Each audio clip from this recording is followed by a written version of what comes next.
Good morning everyone. आज हम चर्चा करेंगे टाइप्स ऑफ कम्युनिकेशन के संदेशों के प्रवाह के आधार पर जो टाइप्स है उनके बारे में, on the basis of flow of information. इससे पहले फॉर्मल और इनफॉर्मल कम्युनिकेशन के बारे में अपन ने चर्चा की। आज है अपना संदेशों के प्रवाह के आधार पर संचार। प्रवाह के आधार पर संचार तीन तरह के होते हैं। एक वर्टिकल कम्युनिकेशन, हॉरिजॉन्टल या लैटरल कम्युनिकेशन और डायगोनल कम्युनिकेशन। तीन तरह के होते हैं ये। इसमें आज जो अपन चर्चा करेंगे वो करेंगे वर्टिकल कम्युनिकेशन की, ऊर्ध्वाकार संचार।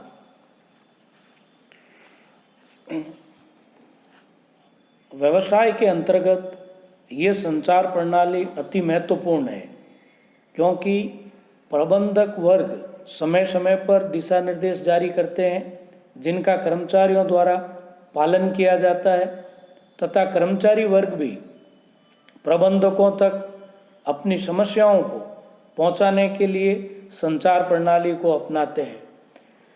वर्टिकल कम्युनिकेशन में दो अलग अलग जो पद स्थिति है, अधिकार सत्ता है, उसमें कार्यरत व्यक्तियों के मध्य संचार किया जाता है। जब व्यवसाय में प्रबंधक वर्ग द्वारा अपने अधीनस्थों को जो दिशा निर्देश दिए जाते हैं तो उसे अवरोही संचार कहते हैं,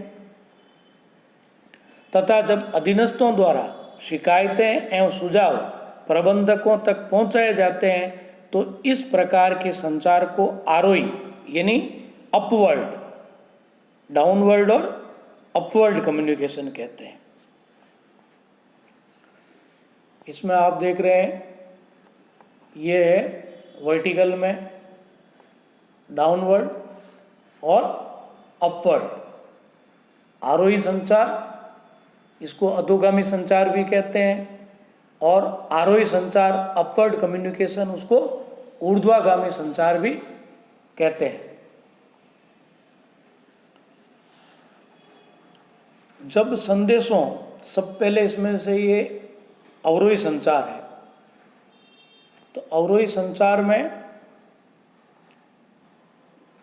जब संदेश उच्च अधिकारियों से अधीनस्थ अधिकारियों एवं कर्मचारियों को दिया जाता है तो इसे नीचे की ओर संचार कहते हैं, यानी down communication, down word communication. ये लिखित भी हो सकता है और मौखिक भी हो सकता है। आदेश, निर्देश, poster, job seat, bulletin, manual समाचार इत्यादि इसके प्रमुख उदाहरण हैं। इस प्रकार का जो संचार जो होता है उसमें कार्य के संबंध में आदेश, निर्देश और दायित्व हो सकता है। कार्य निष्पादन के बारे में फीडबैक लेने के लिए अधीनस्थों से कार्य संबंधी कोई क्वेश्चन करना है, कोई प्रश्न पूछना है तो पूछा जा सकता है। नीतियों, नियमों, कार्य पद्धतियों, लक्ष्यों आदि के बारे में सूचना प्राप्त की जा सकती है। संगठन की प्रगति, भावी कार्यक्रमों के बारे में सामान्य सूचना, कार्य सूचनाएं तथा अन्य कार्यों के संबंध में इस तरह के संचार माध्यम अपनाए जाते हैं। यह संचार लिखित, मौखिक या सांकेतिक हो सकता है। यह संदेश प्राय व्यक्तिगत निर्देश, निजी भेंट, सभाओं व सम्मेलन, भाषण, विचार गोष्ठी, पत्र, मीमो, आदेश निर्देश, वार्षिक रिपोर्ट, पत्रिकाओं, सूचना पट, बुलेटिन, हस्त संकेत आदि के द्वारा प्रेषित किए जाते हैं।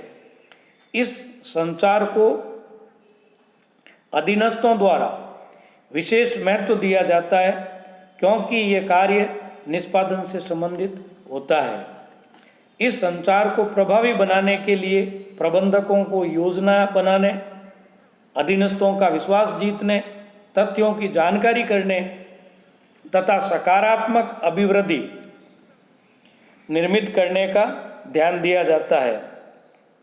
किसी संस्था के डाउनवर्ड कम्युनिकेशन जो है उसको आप इस तरह से बता सकते हैं, जैसे इस चित्र में दिया है। सबसे पहले जो है मैनेजिंग डायरेक्टर ऊपर दे रखा है। मैनेजिंग डायरेक्टर जो है वो बोर्ड ऑफ डायरेक्टर, फिर board of director general manager, general manager आगे डिपार्टमेंटल मैनेजर को, और डिपार्टमेंटल मैनेजर असिस्टेंट मैनेजर को, असिस्टेंट मैनेजर सुप्रिटेंडेंट को, सुप्रिटेंडेंट सुपरवाइजर को, और अंत में जाकर के जो वर्कर है, जो कार्य करता है, वहाँ तक ये संदेश जो है वो पहुँचता है। तो इसके एडवांटेज भी है। अवरोही संचार के जो लाभ है वो क्या है? अवरोही संचार प्रणाली के अंतर्गत प्रबंधक व्यवसाय की योजनाओं, नीतियों एवं कार्यक्रमों की जानकारी अपने अधीनस्थों को उपलब्ध कराते हैं, जिससे कर्मचारियों को कार्य करने के लिए प्रेरित किया जाता है। कर्मचारियों को आवश्यक सूचनाएं भी समय समय पर उपलब्ध कराई जाती है, जिससे उन्हें कार्य करने में सुविधा हो। इस प्रकार के संचार को प्रभावशाली बनाने के लिए कर्मचारियों द्वारा किए गए कार्यों पर नियंत्रण रखा जाता है। इसके डिसएडवांटेज भी है। अवरोही संचार के अंतर्गत जो संदेश है, संदेश को दूसरे व्यक्ति तक पहुंचाने में होने वाली देरी के कारण संदेश की सार्थकता ही समाप्त हो जाती है। नौकरशाही तंत्र में अधीनस्थों पर अधिकारियों द्वारा अधिकारों का गलत प्रयोग करने से व्यवसाय को नुकसान पहुंचता है। कई बार अधिकारियों द्वारा अवरोही संचार को बात को बढ़ा चढ़ाकर बताया जाता है, जिससे संदेश की सत्यता ही नष्ट हो जाती है। इसके बाद है अपवर्ड कम्युनिकेशन, आरोही संचार। जब संदेश का प्रवाह निम्न पदों से उच्च पदों की ओर होता है, अर्थात जब संदेश अधीनस्थ कर्मचारियों द्वारा उच्च अधिकारियों को भेजे जाते हैं, तो इसे आरोही संचार कहा जाता है। व्यवसाय में आरोही संचार की स्वतंत्रता के लिए प्रबंध में खुले द्वार नीति, परिवेदना प्रणाली, सुझाव पद्धति, अभिवृद्धि सर्वेक्षण, कर्मचारी प्रबंधक बैठक, संयुक्त प्रबंध समिति, संघ प्रतिनिधि सहभागिता आदि की व्यवस्था की जाती है। इस संचार से कर्मचारियों की भावनाओं, समस्याओं व सुझावों का ज्ञान हो जाता है तथा उनके मनोबल एवं उत्पादकता में वृद्धि होती है।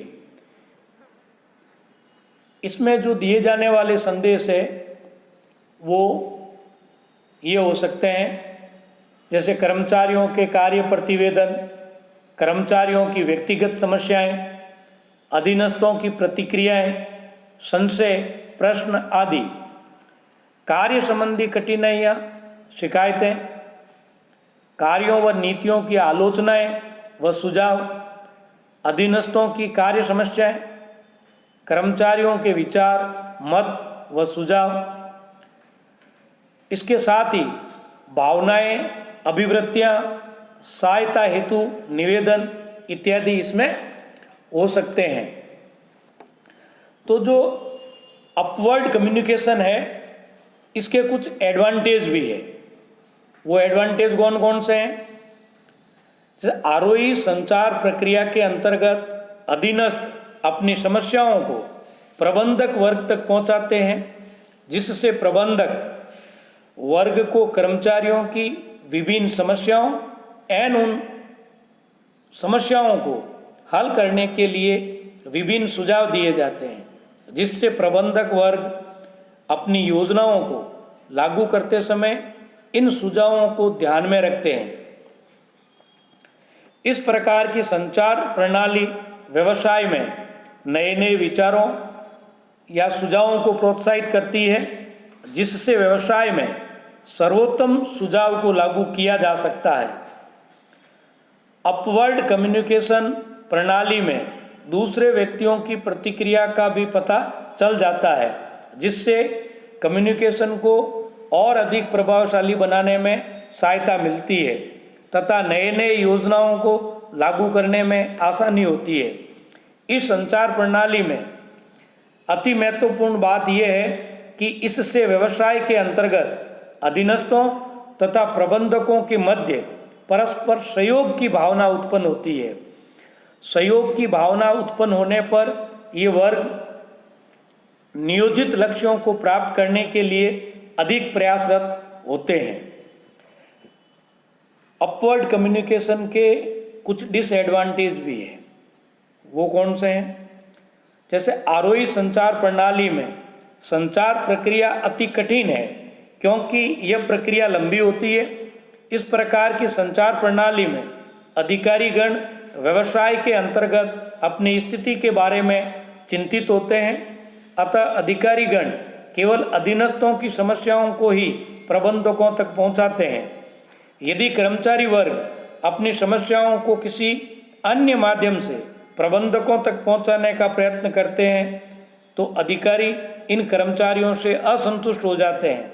इस संचार प्रणाली में यदि कर्मचारी अपनी समस्याओं को उच्च प्रबंधकों तक पहुंचाते हैं तो उन्हें अपने उच्च अधिकारियों का विश्वास खोने का डर बना रहता है तथा कई बार उच्च प्रबंधकों को अपने अधीनस्थों की समस्याओं को समझने में कठिनाई उत्पन्न होती है, क्योंकि उन्हें कार्य करने का जो वास्तविक अनुभव है वो कम होता है। प्रबंधक वर्ग कर्मचारियों के सुझावों को कई बार अनदेखा कर देते हैं, क्योंकि उन सुझावों के आधार पर लिए गए निर्णयों को लागू करने पर अंतिम उत्तरदायित्व केवल प्रबंधकों का ही होता है। ये जो डायग्राम जो दिया गया है, इस डायग्राम में आप देख सकते हैं कि किस तरीके से ऊपर मैनेजिंग डायरेक्टर, फिर बोर्ड, अब इसको नीचे से वर्कर से शुरू होता है। ये टॉप पे बैठा है मैनेजिंग डायरेक्टर और नीचे है वर्कर। तो इसमें वर्कर अपनी जो बात है या जो परिवेदना है वो सुपरवाइजर को कहेगा, सुपरवाइजर सुप्रिटेंडेंट को, सुप्रिटेंडेंट असिस्टेंट मैनेजर को, असिस्टेंट मैनेजर डिपार्टमेंटल मैनेजर को, departmental manager deputy general manager को, और डिप्टी जनरल मैनेजर को, general manager board of director को, और बोर्ड ऑफ डायरेक्टर जो है वो मैनेजिंग डायरेक्टर को वो जो बात है या जो परिवेदना है वो भेजता है। इस तरह की जो व्यवस्था है संचार की वो अपवर्ड कम्युनिकेशन कहलाता है। आज के लिए इतना ही। Thank you.